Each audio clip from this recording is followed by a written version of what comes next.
Zan ina hian mai kalanen Christian la boza samli pariat na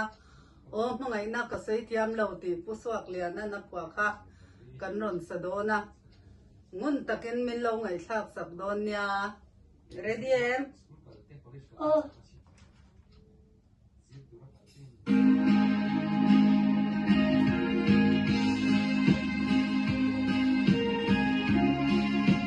o mangai na kasai thiam lo na ko moi te lo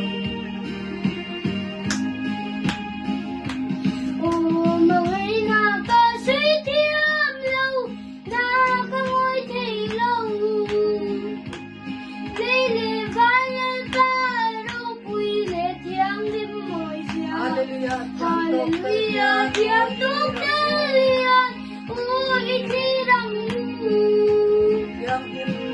thiam lim thiam lim la be chu thiam lim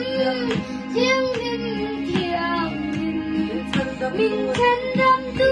ma đi o mangai na kasai seng lo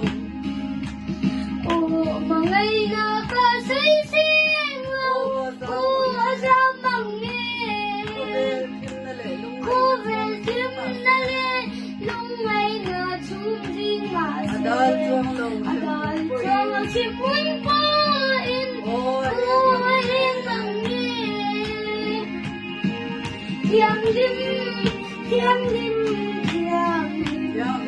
thiam lim la be chu thiam lim chân đam tu đi Hallelujah hallelujah o em mangai Hallelujah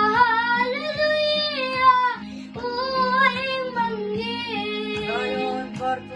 Zion vai chunga thiang lim la môi đèn sa Phật la chúng tôi với phu nam kia đã bám thầy lâu thiang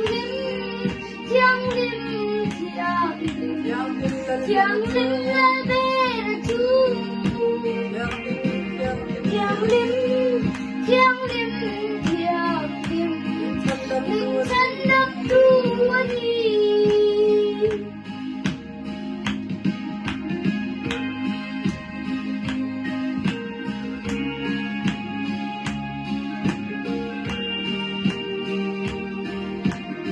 o mangai na kasai seng lo mangai na ka sai sing lo o za mang nghe cô về tim na le lung mai na chung ding ma se adal trong se muốn có in o em mang nghe thiam lim la be chu thiam lim